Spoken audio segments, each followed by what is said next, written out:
Muy buenas tardes, queridos estudiantes. El tema de esta semana es la terminación del contrato de trabajo, ubicado en los artículos 67 al 102 del Código de Trabajo.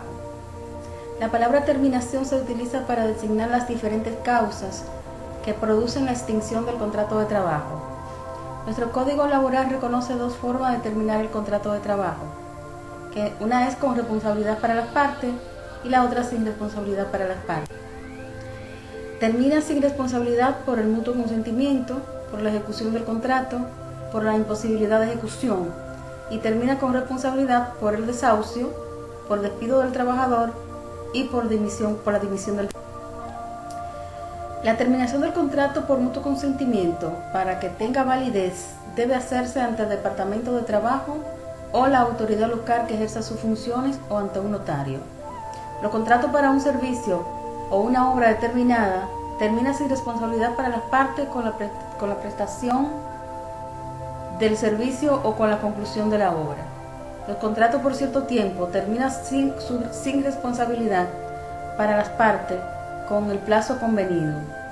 En caso que el trabajador continúe prestando los mismos servicios con el conocimiento del empleador, su contrato será por tiempo indefinido y se considerará que ha tenido ese carácter desde el comienzo de la relación de trabajo. El contrato también termina sin responsabilidad para ninguna de las partes si se produce un caso fortuito o de fuerza mayor, pero en este caso, si el empleador está asegurado en el momento en que se produce el siniestro, debe recibir la indemnización por concepto de seguro, reconstruir la empresa la proporción del valor recibido o de lo contrario, indemnizar equitativamente a los trabajadores. Esta indemnización nunca podrá ser mayor que el importe del auxilio de cesantía. Terminación con responsabilidad. El desahucio es el acto por el cual una de las partes, mediante aviso previo a la otra y sin alegar causa, ejerce el derecho de poner término a un contrato por tiempo indefinido. Casos en los que el desahucio no surte su efecto y el contrato se mantiene vigente. Si se desahucia durante el tiempo que el empleador le ha garantizado al trabajador que utilizará sus servicios, mientras están suspendidos los efectos del contrato de trabajo, si la suspensión tiene su causa en un hecho inherente a la persona del trabajador, durante el periodo de las vacaciones del trabajador, en caso de que el desahucio se haga durante el periodo de la gestación de la trabajadora y hasta 3 meses después del parto, también en los casos de que el trabajador esté protegido por el fuero. El preaviso es el aviso previo que debe hacer la parte que va a ejercer el desahucio a la otra, tomando en cuenta la escala siguiente: después de un trabajo continuo no menor de 3 meses ni mayor de 6, con un mínimo de 7 días de anticipación. Después de un trabajo continuo que exceda de 6 meses y no sea mayor de 1 año, con un mínimo de 14 días de anticipación. Después de un trabajo continuo de 1 año, con un mínimo de 28 días de anticipación. Durante el transcurso del preaviso, subsistirán las obligaciones resultantes del contrato de trabajo, pero el trabajador tiene derecho, sin reducción de su salario, a gozar de una licencia de 2 medias jornadas a la semana. Las partes, empleador o trabajador, que omita el preaviso o lo otorgue de modo insuficiente, debe pagar a la otra una indemnización sustitutiva equivalente a la remuneración que le correspondería al trabajador durante el tiempo del preaviso establecido en la escala antes señalada. Formalidades o requisitos para el desahucio. El desahucio debe comunicarse por escrito al trabajador y dentro de las 48 horas siguientes se comunicará al Departamento de Trabajo o a la autoridad local que ejerza su función, mediante una carta depositada en estas oficinas. La misma obligación se le impone al trabajador, pero su comunicación puede ser hecha oralmente o por escrito. El empleador que ejerza el desahucio debe pagarle al trabajador un auxilio de cesantía cuyo importe se fija de acuerdo con las reglas siguientes. Después de un trabajo continuo no menor de 3 meses ni mayor de 6, una suma igual a 6 días de salario ordinario. Después de un trabajo continuo no menor de 6 meses ni mayor de 1 año, una suma igual a 13 días de salario ordinario. después de un trabajo continuo no menor de 1 año ni mayor de 5, una suma igual a 21 días de salario ordinario por cada año de servicio prestado. Después de un trabajo continuo no menor de 5 años, una suma igual a 23 días de salario ordinario por cada año de servicio prestado. Toda fracción de 1 año mayor de 3 meses debe pagarse de conformidad con los ordinales primero y segundo. El auxilio de cesantía debe pagarse aunque el trabajador pase inmediatamente a servir a las órdenes de otro empleador. Caso en lo que se paga una asistencia económica y no las prestaciones laborales. Por la muerte del empleador o su incapacidad física o mental, siempre que se produzca como consecuencia la terminación del negocio. Por la muerte del trabajador o su incapacidad física o mental o inhabilidad para el desempeño de los servicios que se obligó a prestar.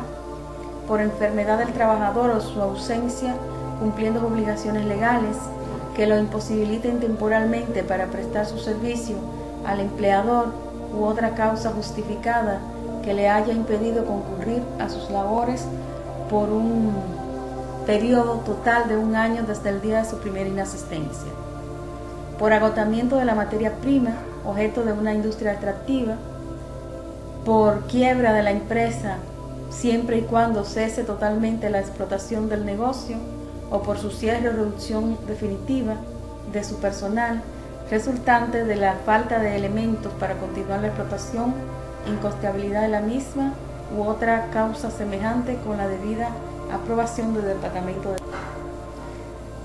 La asistencia económica por los casos anteriormente señalados consiste en 5 días de salario ordinario después de un trabajo continuo no menor de 3 meses y mayor de 6, 10 días de salario ordinario después de un trabajo continuo no menor de 6 meses ni mayor de 1 año, 15 días de salario ordinario por cada año de servicio prestado después de un trabajo después de 1 año de trabajo continuo. El importe del auxilio de cesantía, lo mismo que el del preaviso que se ha omitido, se calcula tomando como base el promedio de los salarios devengados por el trabajador durante el último año, fracción de 1 año que tenga de vigencia el contrato. Las indemnizaciones por omisión del preaviso y el auxilio de cesantía no están sujetos al pago de impuestos sobre la renta, ni son susceptibles de gravamen, embargo, compensación, traspaso o venta. Estas indemnizaciones deben ser pagadas en un plazo de 10 días a contar de la fecha de la terminación del contrato. En caso de incumplimiento, el empleador debe pagar, en adición, una suma igual a 1 día de salario devengado por el trabajador por cada día de retardo. Terminación por despido del trabajador. El despido es la resolución del contrato de trabajo por voluntad unilateral del empleador, el cual será justificado si el empleador prueba la existencia de una justa causa e injustificado si no puede probar la causa alegada.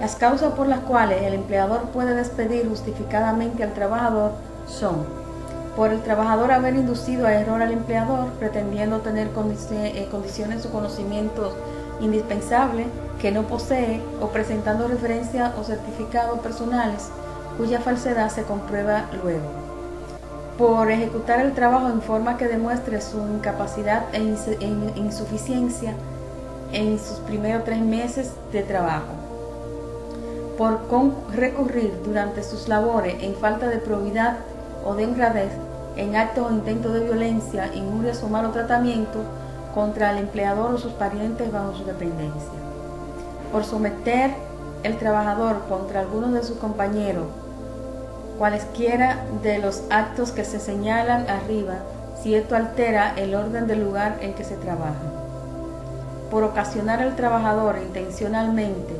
perjuicios materiales durante el desempeño de las labores o con motivo de éste en los edificios, obras, maquinaria, herramientas, materia prima, productos y demás objetos relacionados con el trabajo; por cometer el trabajador actos deshonestos en el taller, establecimiento o lugar de trabajo; por violar los secretos de fabricación o dar a conocer asuntos de carácter reservado en perjuicio de la empresa; por comprometer por imprudencia o descuido inexcusable la seguridad del taller, oficina u otro centro de la empresa o de persona allí encontrada. Por inasistencia del trabajador a sus labores durante 2 días consecutivos o 2 días en un mismo mes sin permiso del empleador o quien lo represente. Por ausencia sin notificación de la causa justificada del trabajador que tenga a su cargo alguna faena o máquina cuya inactividad o paralización implique necesariamente una perturbación para la empresa. Por salir el trabajador durante las horas de trabajo sin permiso del empleador o de quien lo represente y sin haber manifestado a dicho empleador o a su representante con autoridad la causa justificada que tuviere para abandonar el trabajo.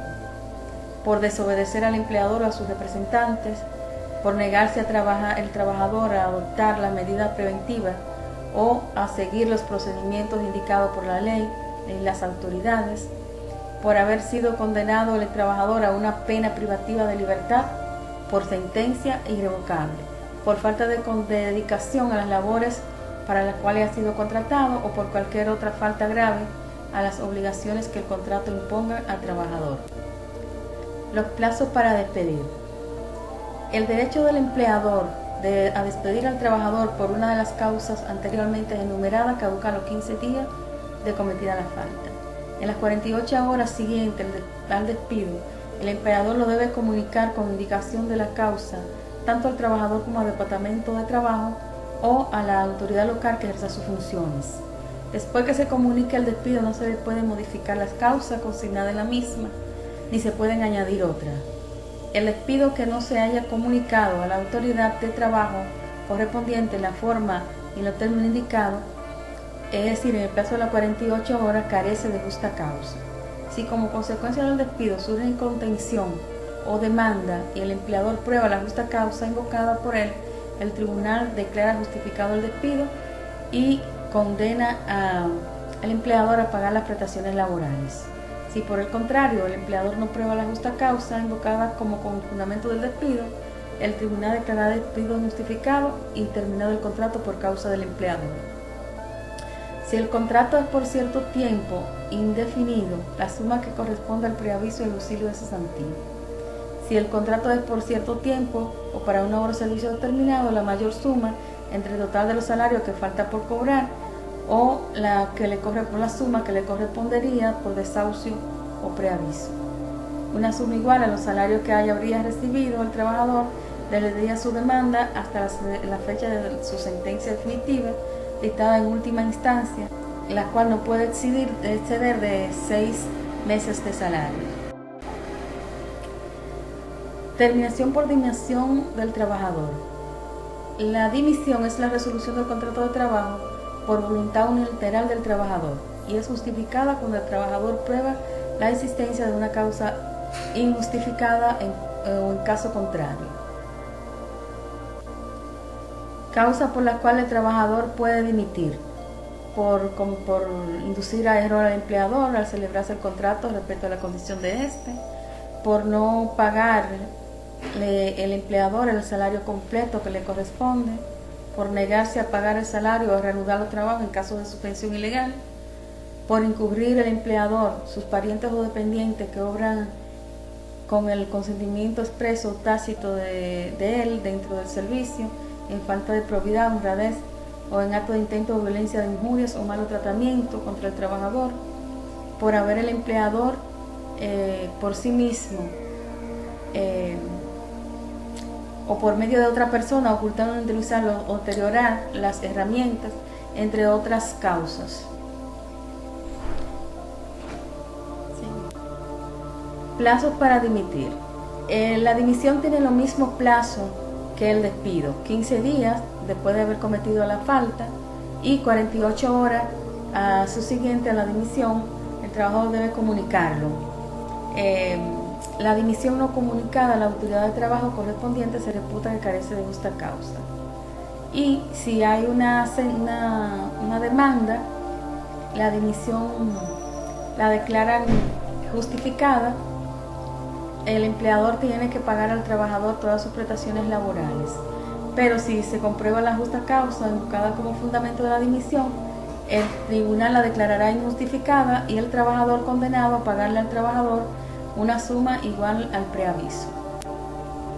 Hasta la próxima semana y muchas gracias.